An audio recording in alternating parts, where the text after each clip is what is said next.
Hi, this is Callie Claire. I am so honored and thrilled. I'm here with Kim Sorrelle. She is she's precious. She's like the most heart-centered woman that I have met in a really long time. We had friends in common. That was how the synchronicity began. But talking to her, I just know that I feel at home. And her wisdom, it just is there in every beautiful ounce of pixie dust. She just is like spreading her magic around the world. And I love her. I love her. Yay, Kim!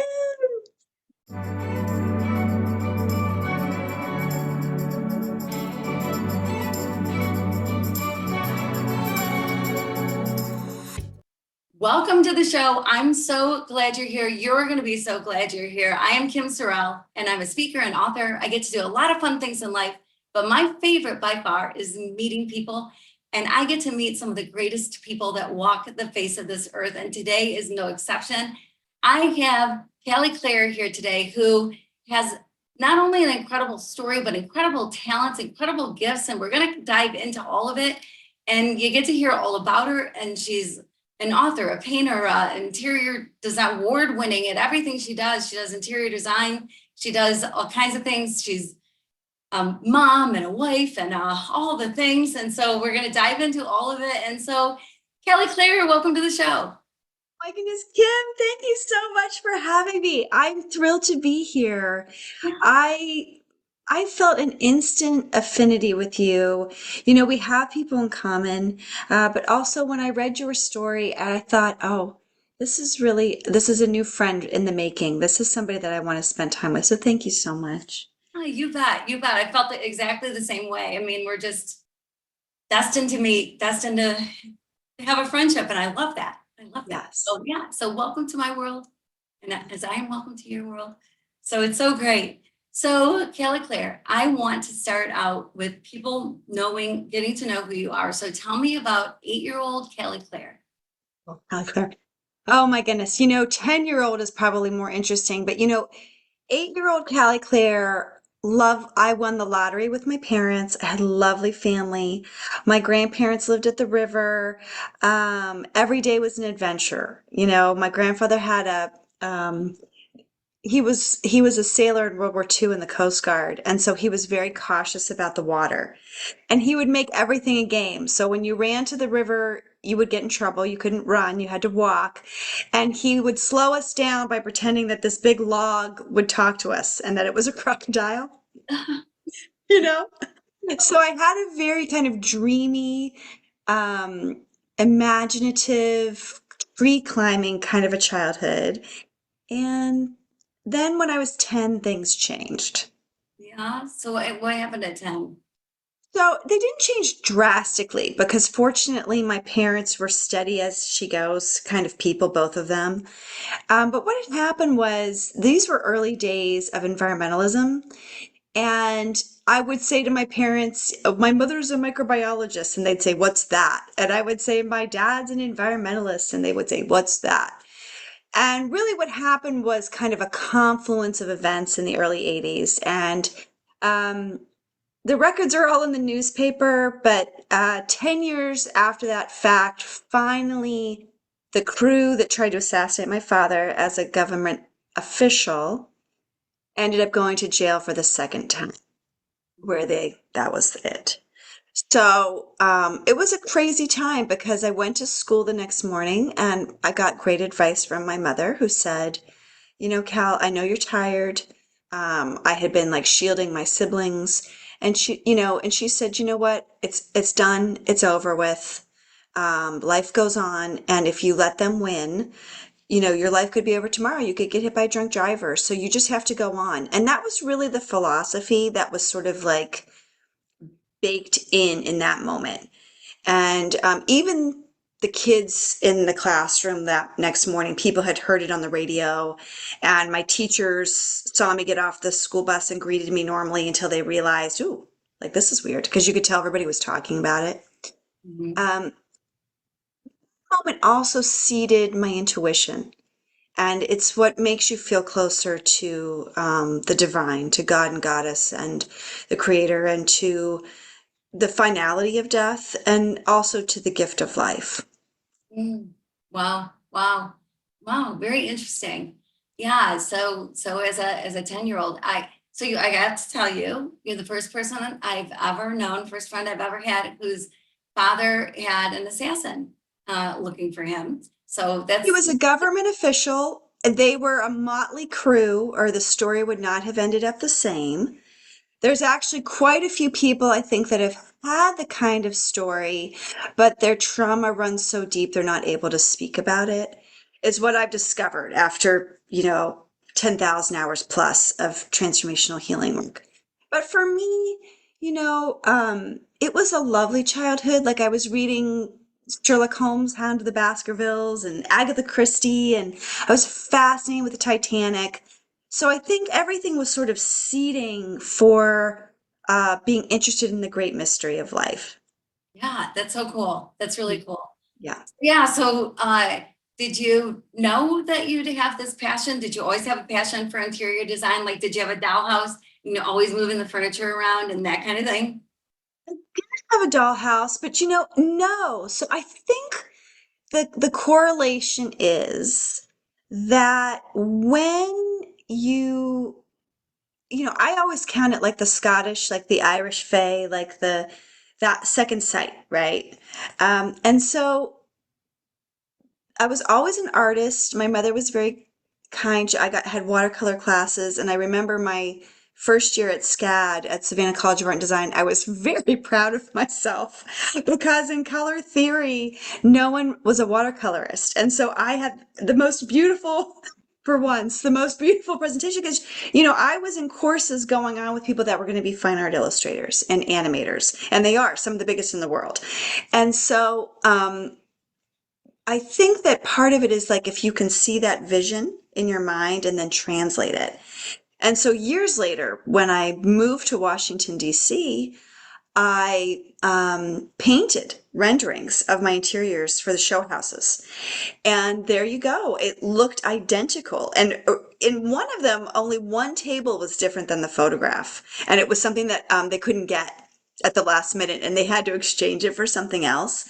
Yeah. So, you know, that visual ability then translates to clear seeing, which would be like clairvoyance. And I think that right there in a nutshell is sort of my explanation of why I have an extraordinary intuitive ability. Mm. All the books I've read, the life experiences, because really clairvoyance is about being present and your intuition's about being present and it's about honoring every thought that passes through. They say we have 65,000 thoughts a day. So if you're able to pause and pluck that out and think, why would they show me that person or that scenario or that book right now? And then there it is. That's the reason why. It's hard to slow down like that. That's the hardest part about intuition development. Yeah, yeah, it's so interesting. So I have a lot of Christians that watch the show, and I have friends who are Christians who are like, "Oh, clairvoyant, I don't know." And the reality is, everything comes from God. God made science. Some people get up in arms about some things to do with science, and it's like, well, God invented it. Like whatever. I mean, it's not something that just happened, right? And so. There is an intuition of knowing or whatever that we can be so out of touch with because we're programmed, don't you think? Or tell me why you think it is. I want to speak to this, and if anybody just tuned out, tune back in because I have a lot of answers for this. Right. My aunt who adored me, she would say, Callie, we think you're A1, was a Catholic. My best friend is a very strict Catholic. We have gone to the pastor, we have gone and talked, and they said, no, we are open-minded. Anything Callie is welcome. But it's funny. I'm somebody that has very strict boundaries. I'm very duty driven and I am a rule follower. And so when I present in groups, I present in a way that makes it easy for everyone. Okay. So that's part one of what I wanted to tell you. Part two, I think, is more experiential. So Malcolm Gladwell, whom everyone loves, wrote a book that actually began as an audiobook. It was called The Bomber Mafia.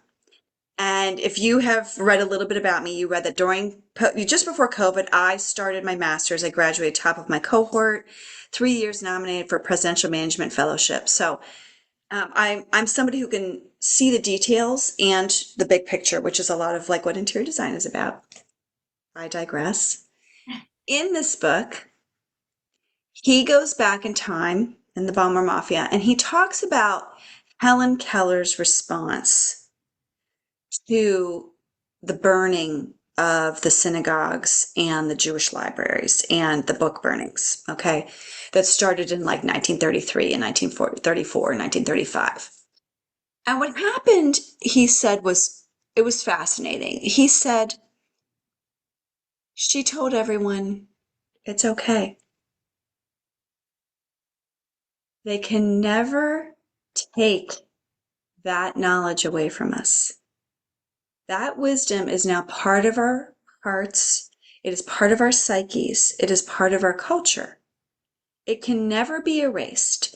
Even if there was no duplicates, and I paraphrase, even if there was no duplicates, this is part of who we are.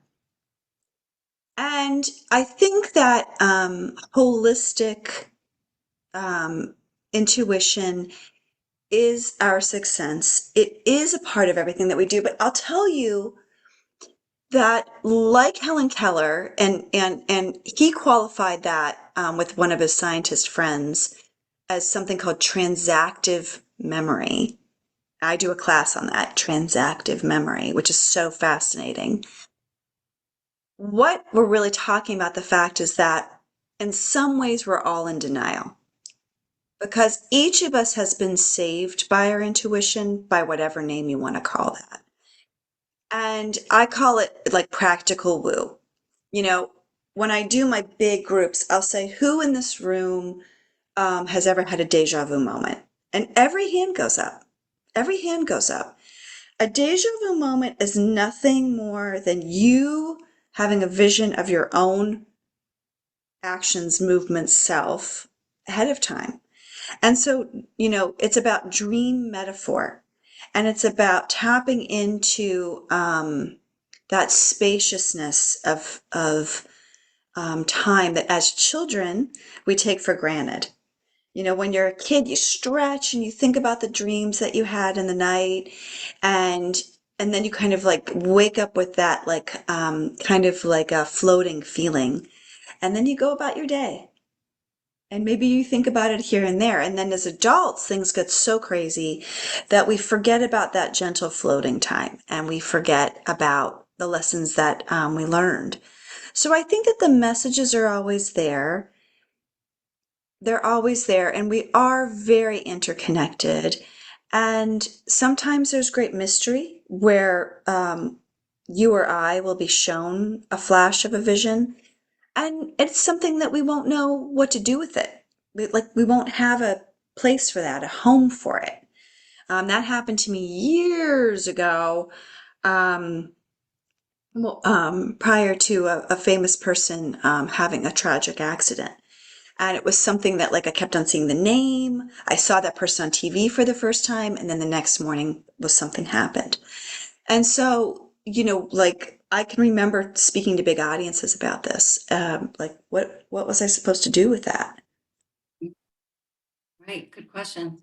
Yeah, so, listening in, tuning in, I think is critical. And I I want to say, and people, oh, Callie, for me personally, it's not as big of a mystery as I think people make it out to be. The technique of tuning in is there. What perhaps is missing in daily life are the set of conditions and rules that a healer should walk into the contractual relationship with. And, for me, I worked out of a psychologist's office too. My OBGYN referred me. And then, of course, having all of those decades of award-winning interior design, like I had won the Capitol Home Show out of 5,000 booths. I was, nominated as Inc. 5000 in my 20s. So I think those early accolades acted as kind of like the concrete foundation so that people said, okay, well, Callie's somebody. And then, of course, the furniture was like a tangible. So if you did a kitchen or something like that, and you've got construction crews in there, um, people knew like that's a real thing. I can touch that. And so then many of those same people went on to become, clients, etc. So um, now we're in a digital age and everything changes. Yeah, yeah, it does. It does. Much more availability, but a whole lot more noise at the same time, right? And so, More yeah. noise, yeah. And then also, I think if you're talking about credibility, which I think in essence we are, Mhm. Right. because you do want to know that I don't even know how to say it. It's like I have a girlfriend who's like absolutely brilliant. So she does all sorts of amazing things. She was at Jack Canfield with us like 20 years ago. And so she officiates weddings. Now for me, I get invited to all the baby showers of my clients, but then I also get invited to all of the funerals, Mm. which is, I think, one of the greatest honors. Because now I think we've tripped ourselves on the rhetoric of spirituality so badly, Mhm. and that people really want to put you in a box of either or. And I don't believe that that's the divine intention. I think the divine intention is unconditional love. And my final thought on that is Agatha Christie wrote an autobiography. Occasionally it's long winded, but I love it. And in that autobiography, she paints a beautiful picture of Edwardian times. It's pre Great War, during and post World War One. And what she's talking about is people coming to travel and stay for a day, a week, a month. And they would go on walkabouts and they would eat together and argue about religion and culture and all of these big things that we do now, but they did it with grace. And they did it with a humbleness and they did it with a logical attitude, but also that spiritual nexus of wonderment and love. Mhm. And, they were the first people to talk about, Buddha and Jesus Christ in the same sentence. And so it is magical in that respect. And I think that we've missed out a little bit on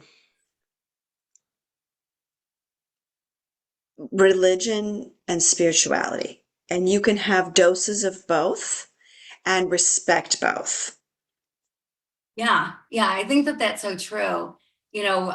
Religion as a word has lately kind of fallen out of people's vocabulary, right?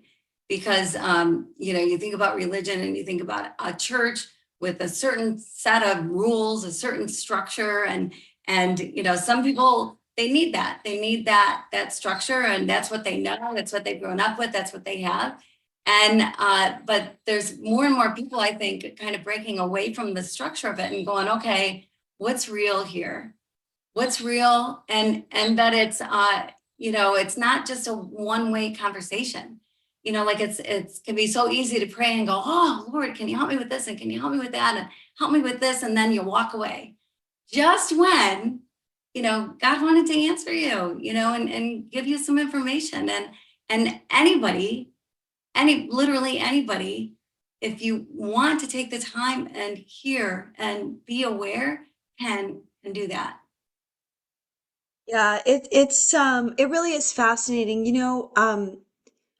I think of my pappy and my grandma, and I think of my girlfriend, Mary Elizabeth Rains, who was my past life regression teacher. And Rainie's adorable. She's the laughing cherub. But they all had a background with the Church of the Brethren, which was a Quaker church. And so, my first post that I was writing on Substack this year, this was kind of like my Eat, Pray, Love year. Okay. My first posts were called Making Friends with Life. Like, you've got to pick yourself up. And, the ladies in my garden club taught me that. They were like, Callie, I was like the youngest by 30 years at one point. And they said, if I'd known my husband was going to pass away right after we bought this vacation home, or, whatever it is. And so then everything had to shift and change, and they had to roll with it. They just had to roll with it.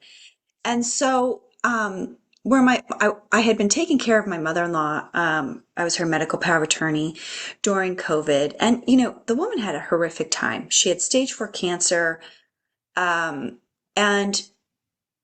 we gave her some really good years. So she had 3.5 years. She died last year.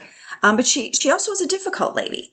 And I've had to come to terms with that as well. And so one of the things was that she thankfully had the foresight to have long-term care insurance. And she picked sort of like the Marriott of places to live. Okay.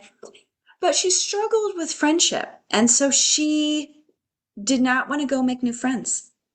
And so the entire time that she was there, she didn't want to do that. And she wanted the food brought to her. And then it would be cold. And then it would, and then whatever that interaction was, dot, dot, dot, dot, dot. God bless her. And so after she passed away last February, I took my Girl Scout troop there in April. Mm. And it was so amazing. We had a lot of shy kids, but then by the end of the day, they had really just like blossomed. And I greeted the room by saying what had happened to my mother-in-law, and that I wanted to teach the girls that when drastic, crazy things happened, that you need to get back in the flow and make friends with life. So now we go there every month. We'll be there on Monday. Will be our last time. So we've been there 8 out of the last 9 months. We tried twice in February, but everybody got sick. From that, I have now done 4 documentaries. My first 2 World War II documentaries, and 2 more, a Korean and a Vietnam. And then I've befriended people. Oh my gosh, Patsy, Kim, come, stay with me and we'll go to lunch with Patsy and it will change your world. So, and then one of the guys who's a little grumpy because he's mentally okay, but the wife is not. And there's a lot of people that are in that situation, so they're very frustrated, very frustrated. And he's the one that said, "You're Church of the Brethren. You're a friend," which is what the Quakers would call you. You're a friend. So at the end of the day,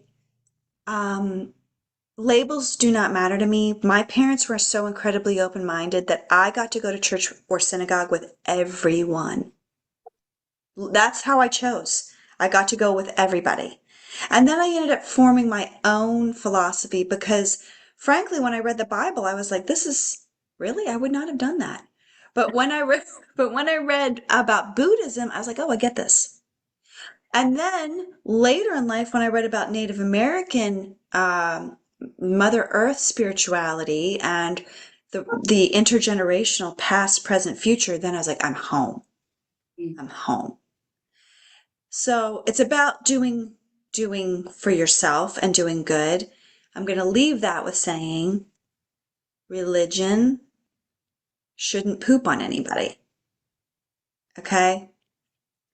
I can't say it better than that. It shouldn't be targeting anybody. It shouldn't be killing anybody. And so that's where the line is for me. Okay? Wounded in death. No, thank you. So, Yeah, I agree. I mean, nobody should be hurting anybody, first of all, and certainly not in the name of Jesus or the name of God to be hurting people. And yet, we can be pretty good at it, yeah.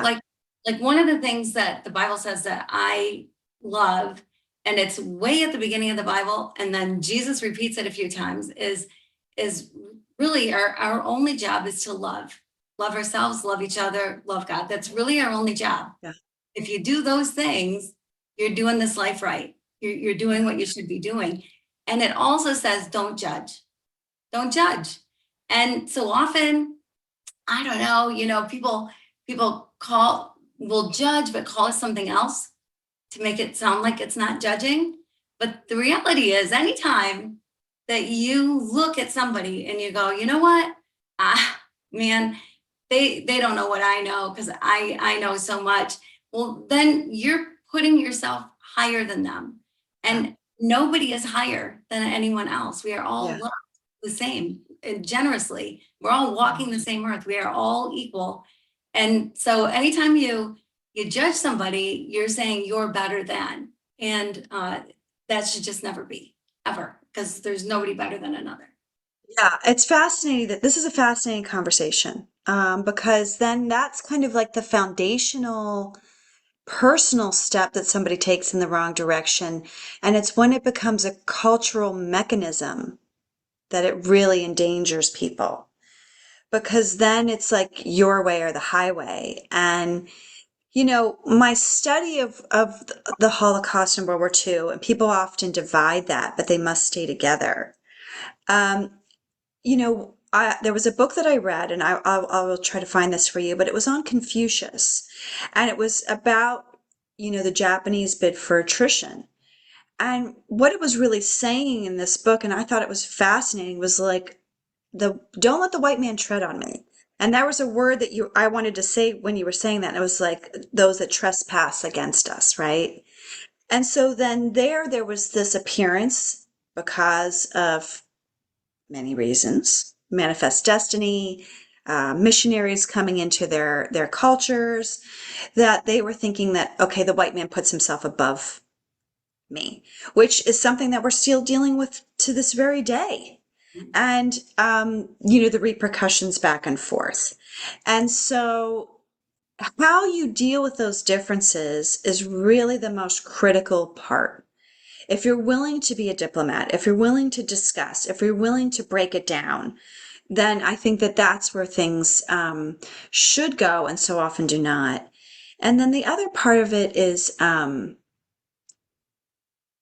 unfortunate, because what's happening today is that, um, and this is going to be all I'm going to say about it. This is as far down the rabbit hole as I'm going to go on this topic, but that a religious sect or portion then gets matched up with violence or matched up as what have you.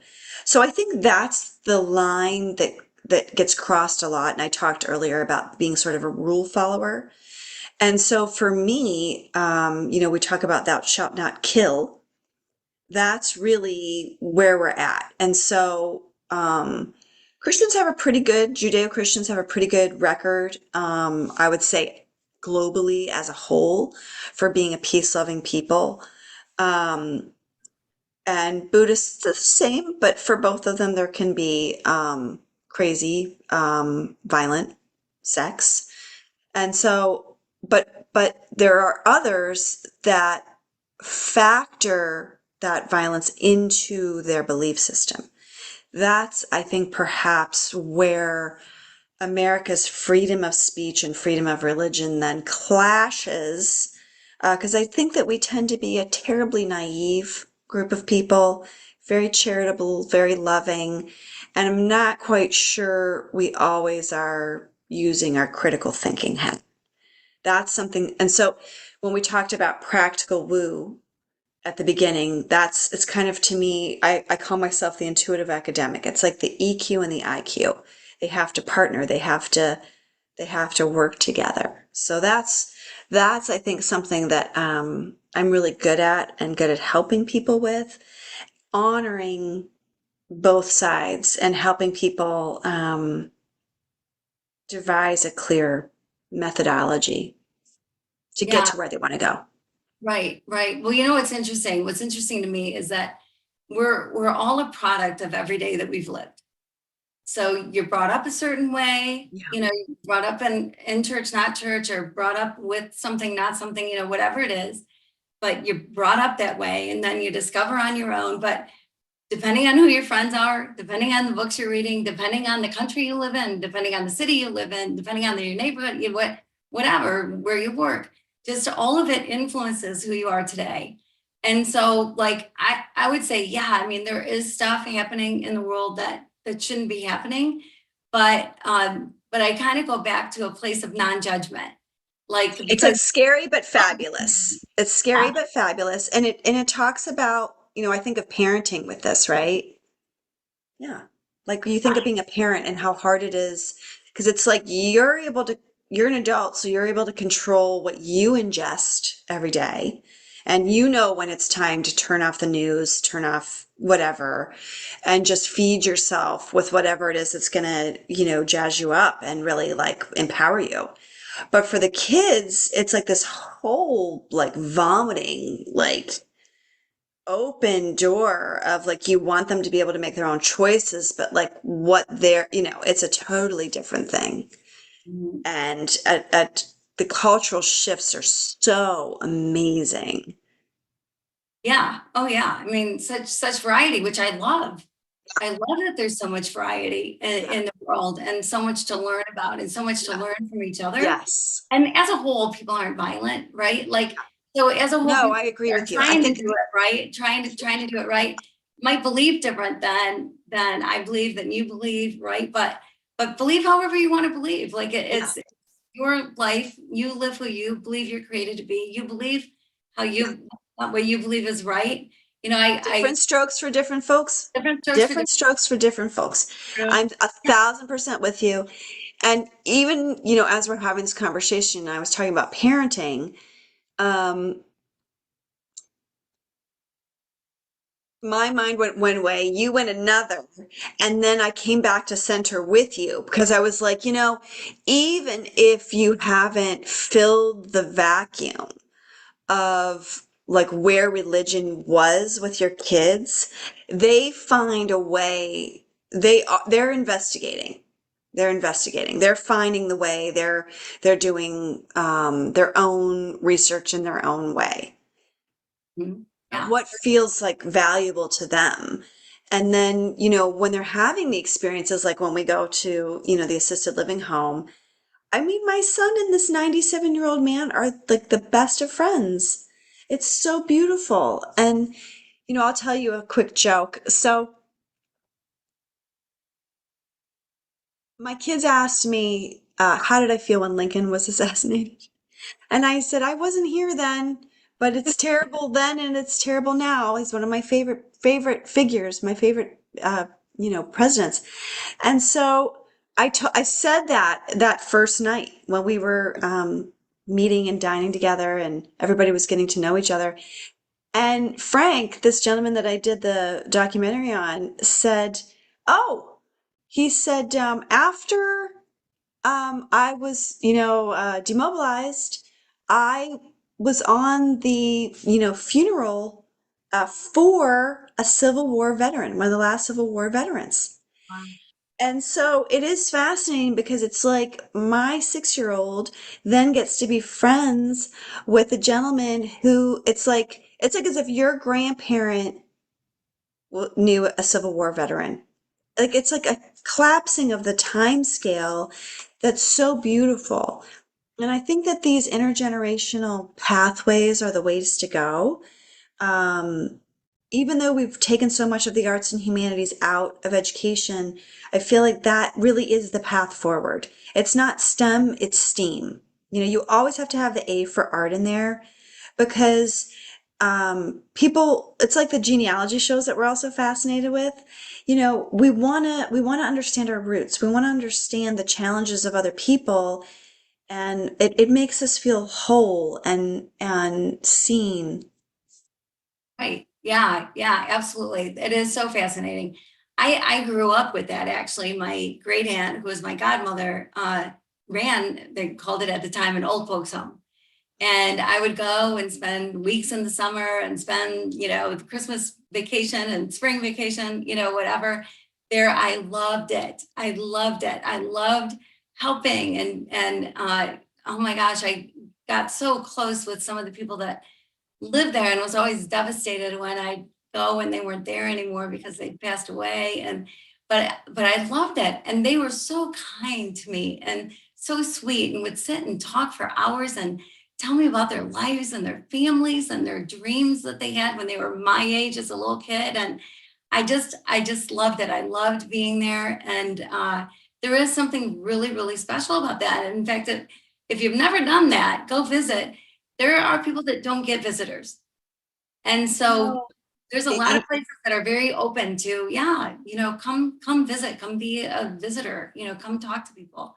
So You are my kind of gal. I tell you, I'm having such a fun time in this conversation. So I can't beat that. I can't top that. But my grandmother was one of these people that would travel to the houses. It was really rural and go to the milk store, the farm to buy her dairy every week and her orange juice and everything. So I feel that and she went to church with her cousins and, yeah, I love it.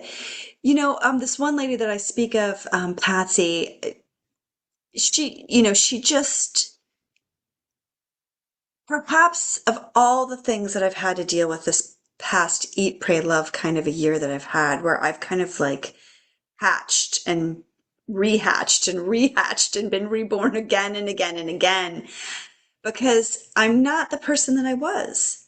And so now I have all of these new skills and this experiential stuff percolating. And I'm like, how am I going to bring this together, but still be with my children and honor them and love them?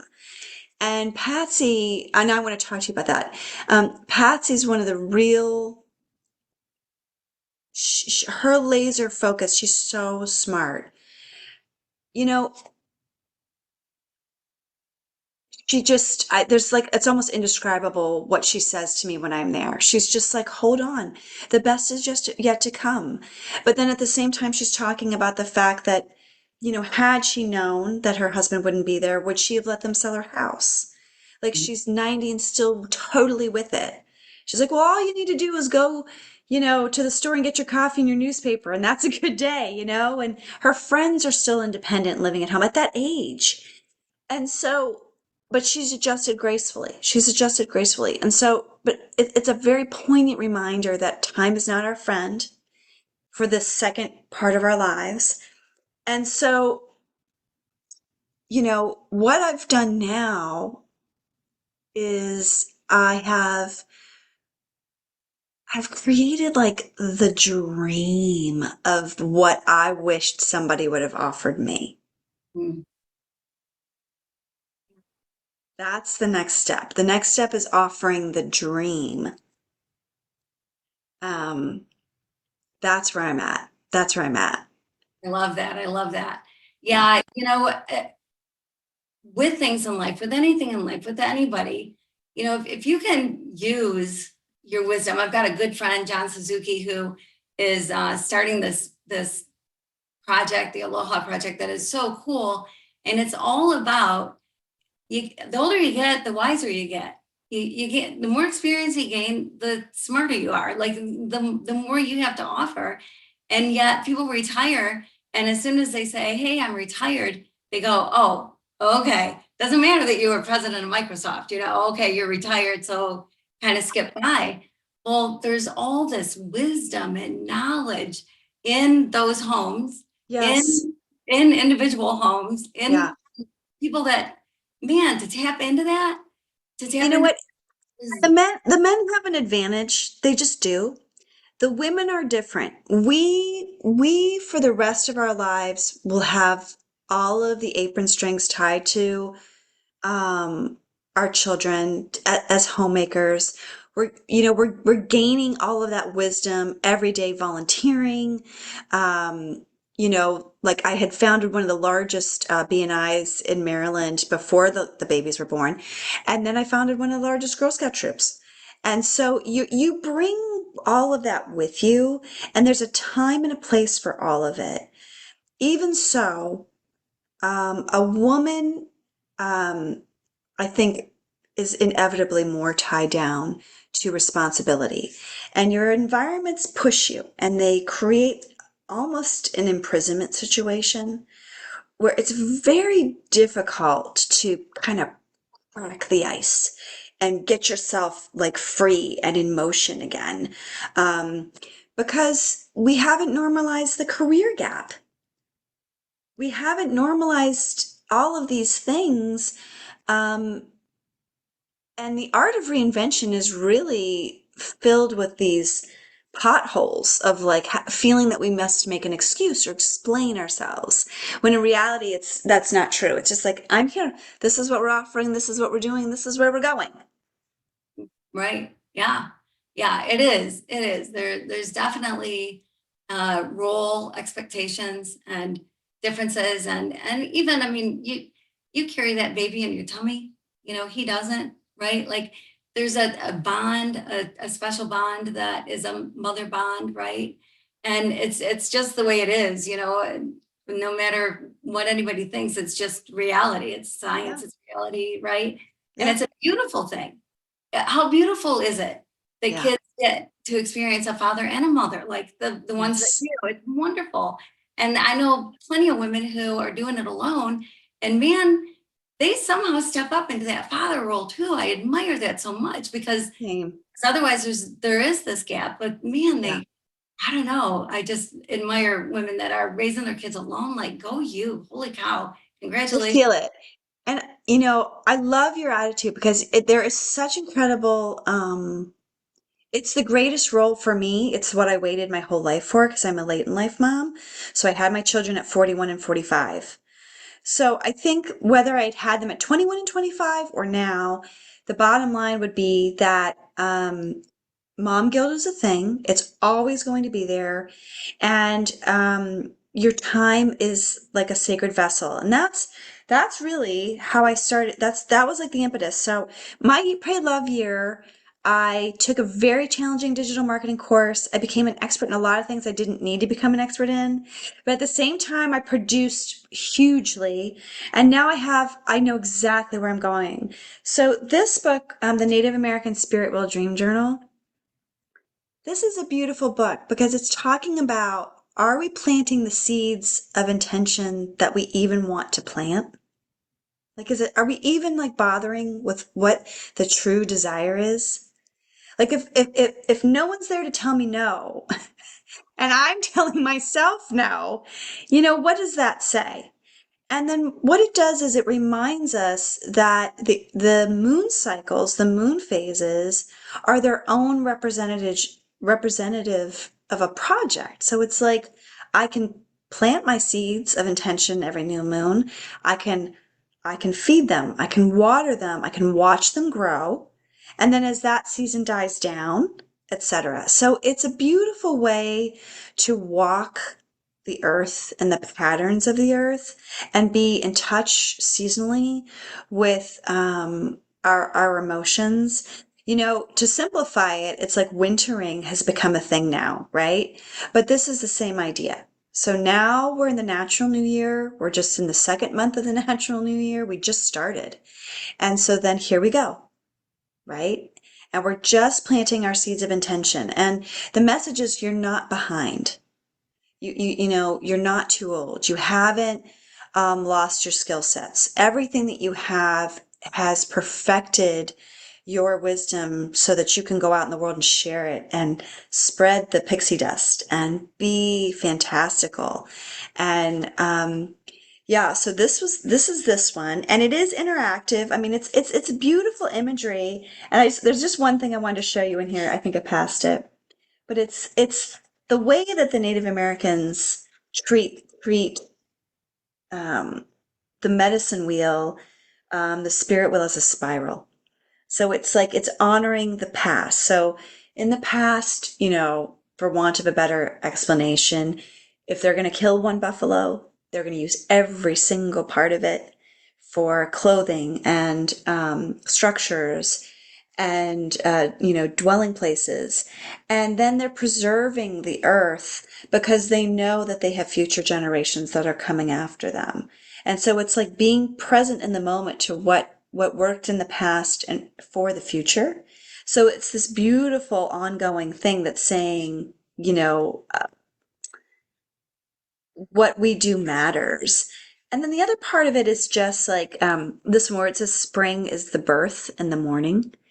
And so that's your babyhood. And so now for myself, I'm in the fall, I'm in full adulthood, and I'm getting pretty close to winter. I'm getting really close to night. And so that's, what I wanted to talk to you about today is what that next beautiful incarnation is. Yeah, yeah. Oh my gosh, that's beautiful. Yeah. When you were describing the spiral and what has worked in the past and honoring the people of the past, it can be easy sometimes to go, God, they weren't very smart. Well, no, holy cow, we got a telephone. Like, who comes up with a telephone? Like, no, people were just as smart then as they are now. But what they built then, and their agricultural techniques and the fields and all of that, what they came up with then, we get to take it a step farther so that we're then contributing to future generations, right? Yeah, that's so cool. I love that. There's so much there about contributing to future generations. I mean, like people will say, well, Callie, you're an historian. Yes. You love genealogy. Yes. I love these stories. I mean, it's really hard to read like Corrie ten Boom, the beautiful Christian who was in the Holocaust and saw her sister die at one of the worst concentration camps. It's very difficult to read a book like that and then feel sorry for yourself. And so that's part of it, right? I want to be in constant gratitude and not just gratitude, but embracing with the knowledge that in any moment things can change. Last year I was in the hospital for days. I burned myself. The second I got home out of the hospital, I burned myself again. So it was a huge wake up call for me about the value of time, of pacing myself. And right after that, so when I created this, and it talks about all of the things that we do talk about. And then I do have some beautiful Christian passages that go with each section that I'm happy to send you so that your audience can have a beautiful freebie. So I'm happy to do that for you, Kim. And then this was the other one that I did, and this was called Unlock Your Inner Magic, Practical Intuition for Everyday Life. And this is sort of how we opened our call today. And what this one is talking about is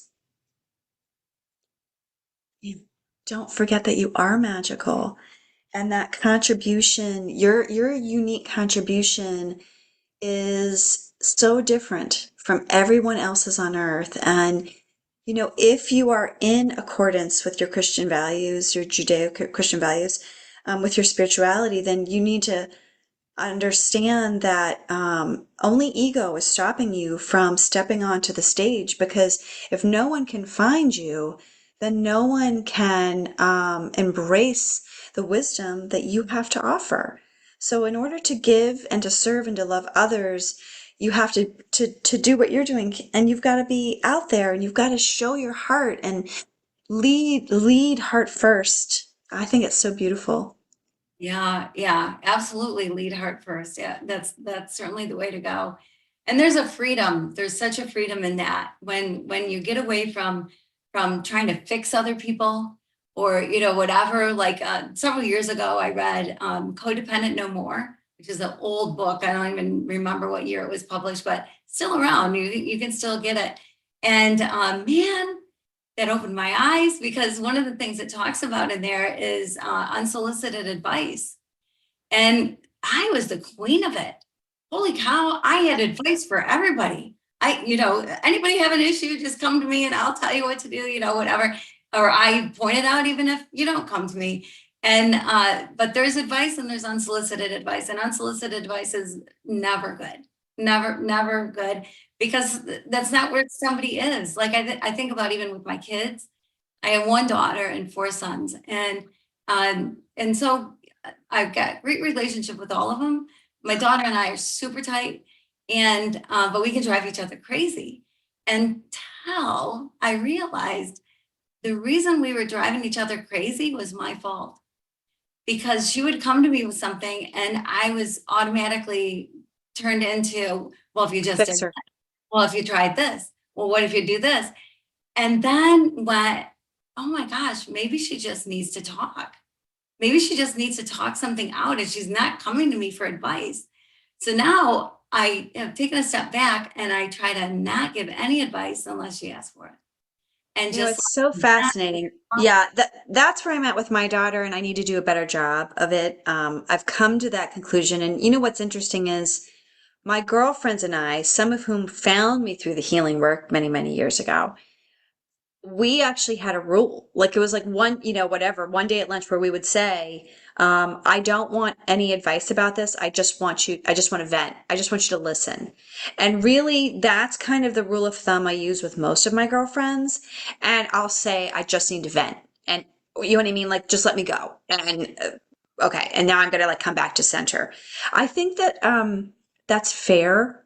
And I don't really ever find that my girlfriends judge me. I don't, that's not where the judgment comes from. I don't really feel like that my girlfriends judge me. Um, but it's what's really fascinating is that I think we went quickly past a point that we need to talk about and go a little deeper with, and that is that um, for where I'm at now, and I think where you are as well, is that I'm not interested in giving advice. I am, however, interested in giving the tools. That's where I'm at now. I am providing the tools so that you can self-diagnose, self fix things, self promote, self endorse, self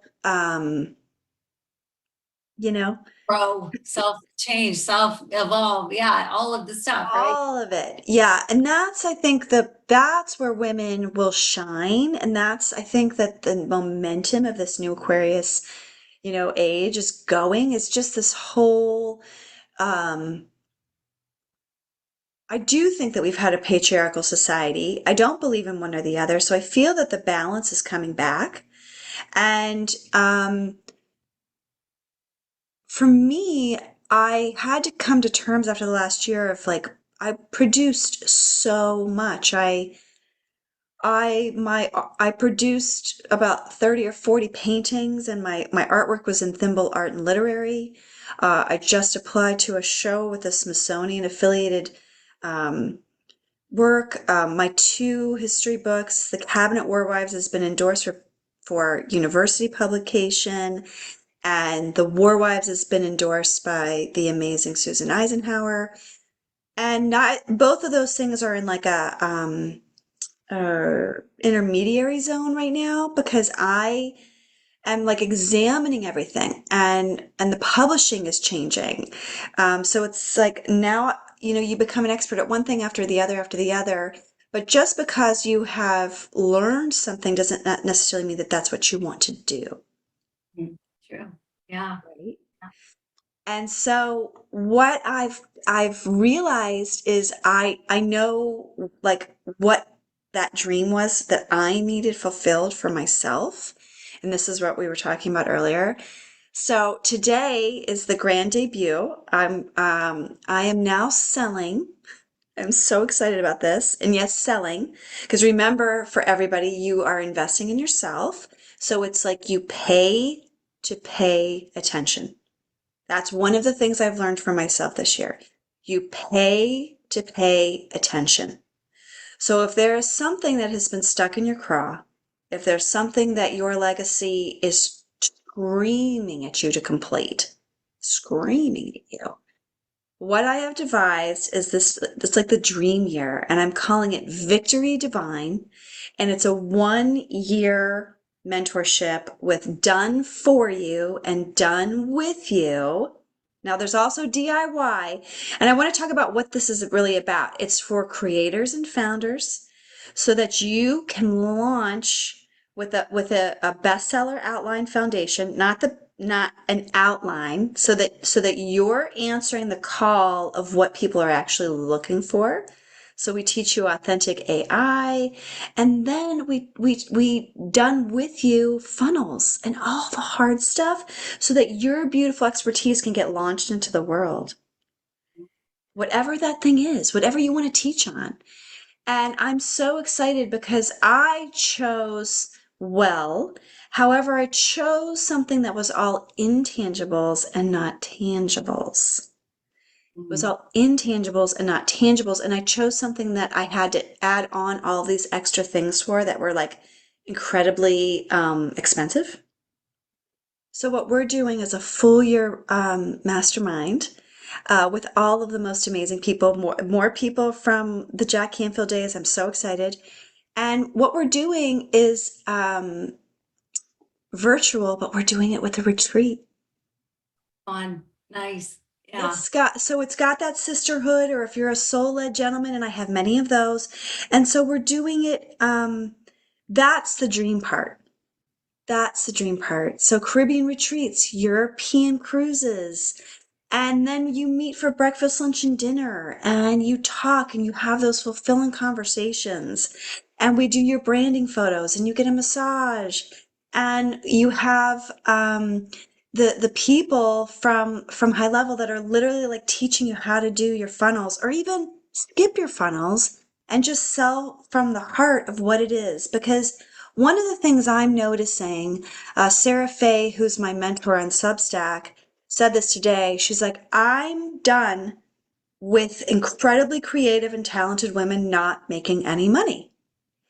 And as somebody who was an Inc. 5000 business owner and a top national salesperson from the get-go, I look around and I think, what is going on? Why do people feel that this does not come with a cost? It does. So, I'm happy because I'm more than happy. I'm like beatific because I feel like I kind of like saw what I didn't think worked well and then dealt with it and have these like beautiful concierges that are there to mentor everyone through the stuff that's like they either don't want to do it ever, can't do it, or just need somebody to sit with them and actually do it. And it doesn't cost any more money. It's part of the program. It's not an extra. So I, in many ways feel that I could have just chat GPT'd my way through the past year. Um, and this is much more holistic and healing. It really is like a sabbatical. And it's like this permission that you give yourself to dream a new dream of, okay, so if I died next week, like what would I still have inside me that wasn't finished? And then you have all this juicy collaboration. And this is the beginning. Eventually, I'm going to start earmarking these gorgeous retreats for different groups of people. So I'll be doing artists, but the thing I'm actually most excited about is like the arts and humanities, the history, because there's this great book for everybody that's out there. It's called Indianapolis, and it was written by two female authors, Lynn Vincent, and I apologize that I can't remember the second author right now. And one of them, it took one of them 5 years to find the co-author, and 18 years to research and interview and write the book. And it's like a minute by minute. And what's powerful about it is Frank, who I interviewed, he was 17 years old and he's in the port of Tinian, and there goes the Indianapolis past his nose. And he waved at everybody and he said, wow, I would love to be on that ship. It is so beautiful. It had just been refurbished because it was carrying the atomic bomb. And so they had polished it and fixed up all the dents and given her a paint job. And Frank looked at that and he said, wow, what a ship. She's something to be proud of. And of course, then none of them could know that just 3 days later they would all be gone. And because of snafus that hopefully couldn't even happen today, they didn't even know that she had sank. And it was a minute by minute, blow by blow of these men on the lifeboats. And you're talking to one and then he's sucked away. And then you're talking to another and he's injured. And you're talking to another and he's delirious. And it was so visceral. And it never would have happened if these women hadn't found one. So this group is about finding the support that you need. Maybe you don't want a co-author, but maybe you want to do a paper. So we're going to actually do an online journal because that's what the technology allows us to do. That's what's so incredible is when you just like look at it from the space of potential, you're like, wait, I can have my own history journal and call JSTOR and say, "Will you carry this?" and do my own submissions and like, cap it at like 150 so we're not overwhelmed and everybody's gets read and you know what I mean? Like, wait, I can make my own rules. How glorious is that? Right. Oh, it is. It is. Yeah. Let your creativity just blossom. We can kind of lose it, right? Like I loved it when adult coloring books all of a sudden came on the scene. It's like, man, as a kid, I loved to color. And so now it's okay to, I'm not coloring Mickey Mouse anymore. I'm coloring these beautiful designs and Mm, that's therapeutic, right? And yes. uh, that can be healing and wonderful. So Oh my gosh. yeah, but to bring creativity back into your life if you've lost it, it's such a beautiful thing. I love what you're doing. I love it so much. How can people get in touch with you and find out all about everything? Any of my channels. So they can email me, Callie at callieclaire.com. They can find me on Instagram at Callie Claire, on Facebook at Callie Claire. And then on LinkedIn, it's Callie Boswell, my married name.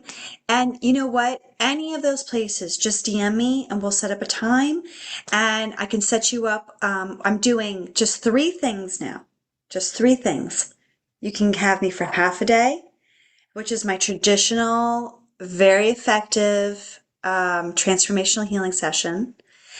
And that's like really like removing old blockages. You can have me for a full day, VIP, or you can do the year-long mastermind. That's it. Yeah. Because otherwise I was like, where am I supposed to be when? Where am I supposed to be when? And then I'm happy to work with corporate groups, speaking. Um, but I think that women, much more so than men, you know, let's say that a man has a heart attack or is sick for a while or whatever. He can kind of take a leave of absence and then sort of jump right back into everything. The stamina might have shifted a little bit, but then, it's okay. Like everything kind of evens out. With women, we're what's called web thinkers. We think all over the board. And so I feel that we, as a whole, believe that we owe some sort of explanation of like why I wasn't able to, like I'm raising kids or I'm in the hospital with burns and IV stuck in my arms for 4 days. Like, sorry, I can't. Right. Right. And so we need to shift that career gap while gently noticing, the time is moving. And I'm about to go into my next month. Every month is a new chance to plant a new set of seeds. And those seeds for me personally were the fact that I wanted to be there for my kids. They're 6 and 10. They're still babies. I did not want to be locked into a computer screen for 15-hour days, which is how I've spent the last year. And I wanted to travel. So I'm starting my own agency as well as my own travel agency, as well as doing these retreats in person so people can really get all that juiciness and come, Kim, come. So I'm fun. not kidding. Come and present and, talk to me about what you want to do because I've got these incredibly brilliant women. These are names that you know. These are all people that you know. And a few men, and we're coming out to help everyone explore what those dreams are that they want to incarnate and how they want to show up in the world. What does that final chapter look like?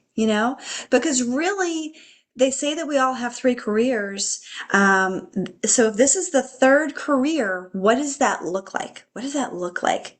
So it's glorious, it's beautiful, and I feel that everyone just wants to float. Yeah. Yeah. Exactly. Get back to floating. Exactly. That's wonderful. Oh Yes. my gosh. Yeah. Our time is done. And I feel so bad. I could talk to you for hours. Okay, Thank yeah, we're you good. so much. Thank you so much for being Yes. here. Thanks for taking the time. Thanks Oh for gosh, all yes. the wisdom you delivered today. And all the information will be in the show notes too. Anybody want to get a hold of Callie, it's easy to do. Callie Claire. I think you're the only Callie Claire I know. So very easy to get a hold of you. So thank you. Thank you so much for being here. And thank you, everybody, for being here, for being with us today. Pass this episode on to somebody you know could benefit from it, and just share the love with somebody else. And until we see each other again, I just pray that you keep your heart open and live your love loud.